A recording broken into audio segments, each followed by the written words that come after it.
I'm going to give you 4 key factors behind helping women cut weight in power-based sports, and we're going to start right now.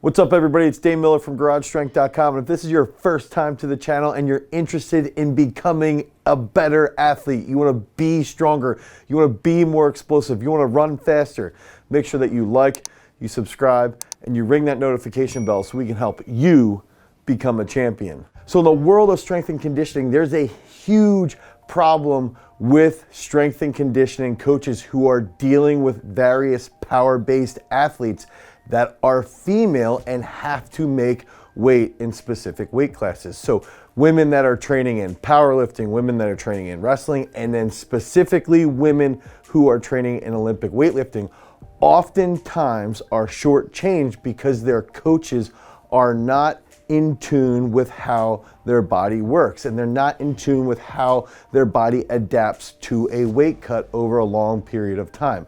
A lot of coaches tend to look at women as just little men walking around, and they can sit there, give them a nice meal plan, and not factor in any of their hormonal changes that are going on throughout an entire menstrual cycle. And it's extremely important that all coaches that are dealing with female athletes that have to make a specific weight class understand and comprehend the key factors behind cutting weight and how to do it properly over a long period of time.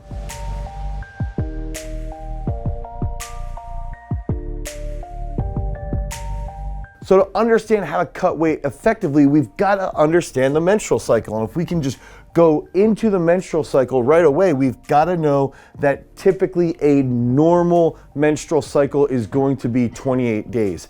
I've had women that have had 21 to 22 day cycles all the way up to 33 day cycles. So this is going to vary quite a bit, but that normal cycle is going to be about 28 days. And this is where it's important for coaches to engage with women and to ask them and question what goes on with their cycle so that they know and they can plan properly so that they can optimize their performance. And based off of this normal cycle, right, we're going to see that first 1 to 5 days is going to be menses. That's when women tend to be bleeding. That's when they're shedding the uterine lining. And following that 1 to 5 days is going to be the follicular phase. So the follicular phase is also going to include menses, but that's going to be from day 1 to about day 14. And then the second half of the menstrual cycle is going to be the luteal phase. And so it's important to get a basic understanding of what's going on from a hormonal perspective, because the hormones play a huge role in how women eat during these time frames. And if we can think about the follicular phase, we're going to have estrogen right here. And during that first 14 days, estrogen is going to gradually increase, and it's going to reach this peak at ovulation right around 14 days. And if we can think about estrogen as a hormone that's very anabolic, it can help women recover intraset, it can help women recover from a day-to-day perspective, it can give them quite a bit of energy. Now, progesterone is the hormone that we're going to see stay a little bit low, and then right around ovulation, the hormone's going to start to rise, and right as we head into the late luteal phase, we're going to hit that peak, and then it's going to drop off as we head into the end of the cycle and go back to the menses period. So what ends up occurring with progesterone is during the luteal phase, progesterone is the hormone that's going to be responsible for a little bit of a rise in body temperature. It's also going to be responsible for women to have a little bit more cravings. They're going to be eating a little bit more. And there's a lot of research that has shown that women tend to eat about 300 extra calories a day during the luteal phase. And that's a very, very important aspect to understand as a coach. So that provides a nice, easy method to understand the menstrual cycles. It basically is broken down into menses and the follicular phase. Ovulation happens around midway point, and that's when estrogen is going to be at the peak. Then the luteal phase is the second half. That's when progesterone is going to be at its peak, and then both progesterone and estrogen are going to drop off by the end of the entire cycle. So what does this have to do with cutting weight? if we know that cravings tend to happen a little bit more later on in the cycle, now we can start to plan our nutrition. Now as coaches, we can engage with various women and we can see, okay, how does the cycle affect you at this time? How does the cycle affect you at this time? What foods play a factor in what hormone? Do you notice any difference in training? Because all these things vary from person to person. And that's gonna take us right into our number 4 aspect of how to cut weight effectively as a female. And that number 4 key aspect is to cut weight gradually. So what ended up happening recently is I had Haley Reichert, who had to cut down from about 51.5, 52 kilos and make the 49 kilo weight class. And one of the key components here is that she had to perform at absolute peak condition. She had to go out and PR by almost 10 kilos while cutting weight. She had to hit weights that she had never hit in training. But one of the biggest factors that she did really well is that we sat down, we discussed her weight, and we started to cut weight about 12 weeks out. And what this did is it started to provide a little peek into how she was handling foods at various points in her menstrual cycle. And as we started to figure that out, we could start to see, okay, when Haley's at a certain point, she handles carbs a lot better. When she's at another point, she feels a little bit better eating fats before she trains. And then that could help us figure out how she could train throughout that entire period. But the biggest factor is that she could cut weight gradually and her body could adapt a lot easier. And it's important that men out there and women who are coaches understand that amenorrhea is a real problem. A lot of women tend to cut weight too quickly and they end up losing their period. And that's what amenorrhea is. They actually go a full cycle and they lose their period. And that can be a problem with their health long term. So right off the bat, it's extremely important to cut weight gradually if you want to optimize your sports performance.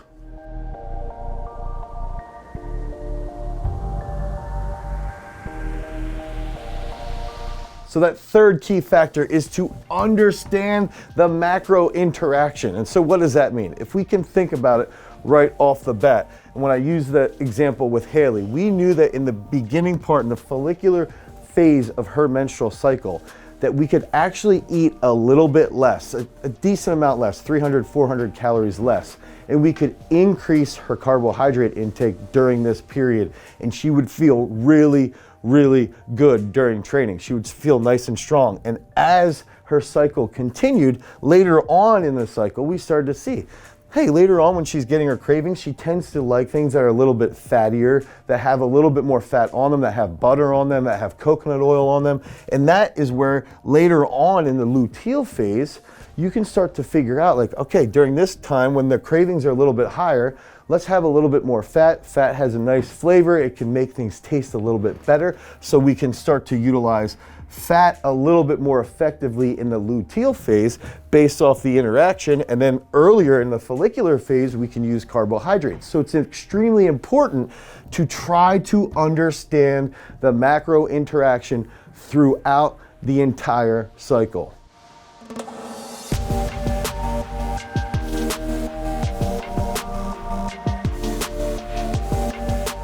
So that second key factor is that we need to use refeed days, especially with women. This is a thing that is very effective with a lot of different athletes, but especially with women, it is extremely effective. And so first, what is a refeed day? And if we can think about it, right inside of the actual menstrual cycle, if we have a woman who maybe is consuming 1,700 calories throughout the follicular phase, so they go 2 weeks, 2.5, 3 weeks of 1,700 calories a day. Now, at the end of that third week, let's say we pick 2 days and we say, all right, instead of 1,700 calories, so now the progesterone's a little bit higher, we're gonna pick 2 days to refeed. So we're gonna go a little bit higher. It could be also a diet break. Let's say that for those 2 days, we're gonna consume 2,100 calories. So at the peak here in the late luteal phase, we might say, hey, we're gonna eat 2,100 calories for 2 straight days, and the body's going to feel good, it's going to adapt. The woman is gonna have those cravings satiated, they're gonna feel a little bit better physically as well, they're gonna feel better mentally, that they're still adhering to their diet. And then as they start to menstruate and go into menses and back into the follicular phase, we can get back on the diet and start to hold steadfast to that 1,700 calorie meal plan. So it's important to figure out where on this spectrum, where on this entire cycle does the refeed day factor in. And almost always, I will say to factor in the refeeds in the middle or late luteal phase to help the female deal with the fact that progesterone's a little bit higher. The body is preparing for pregnancy, so it wants to eat a little bit more to have a higher level of mass so that when the body is pregnant, they can survive and the baby can survive and the human race can be proliferated. So it's important to understand what's going on with hormones and how we can use those hormones to our advantage when we're talking about that nutritional aspect. So before we get to that number one key aspect, all of this stuff is really, really detailed. It's really complicated, and it takes a case-by-case situation to analyze what's going on and what goes on with food and what goes on with hormones and what goes on with the entire menstrual cycle. And that is why we put together our high performance nutrition program to help you figure out what can you do to cut more effectively? How can you cut over a longer period of time so that you stay healthier as a female athlete who's making a body weight class? So if you want more information about that, you can click on the link down below and head over to garagestrength.com. That number one key factor is that you've got to know when the competition falls in relationship towards the menstrual cycle of that individual person. So what does that mean? One of the biggest things that strength coaches and sports performance coaches need to do is track the menstrual cycle. And when we track the menstrual cycle, that can have an impact on how much volume we're going to be utilizing. It can have an impact on nutrition, and it can have an impact on what to do with nutrition heading into that competition. So to use Haley's example here, Haley competed at the absolute peak of ovulation, and that is when this fell on her menstrual cycle. So she was at the strongest point in her menstrual cycle. Now, it's not always going to happen that way. Haley's had competitions where she's been in the mid-luteal phase and she's felt bloated. She's had competitions when she's menstruating. And so it varies from time to time, but if you're tracking this, you can sit back and understand what's going on with hormones, and that can have a big impact on the nutritional intake. And so in Haley's case, when she was at her peak ovulation, I knew her estrogen was very, very high. So she was actually eating a large amount of carbohydrates the night before weigh-ins, the morning of weigh-ins, the midday she was still eating, and she still weighed in at 49.2 with a singlet on. And so she made weight. She felt really, really strong. And in turn, she went out and hit an 81K snatch and a 105K clean and jerk, two weights that she had never hit in competition, and she had actually never even hit 105 kilos off the floor. But it all comes back to us tracking and knowing when that competition was taking place in relation to her menstrual cycle. And those are key factors behind becoming a strength and conditioning coach. Is you've got to understand these four big aspects if you want to optimize the sports performance and optimize the success of your female athletes who have to make a body weight class. If you want more information about the menstrual cycle and strength and conditioning, you can click on this video right here. Until next time, guys, peace.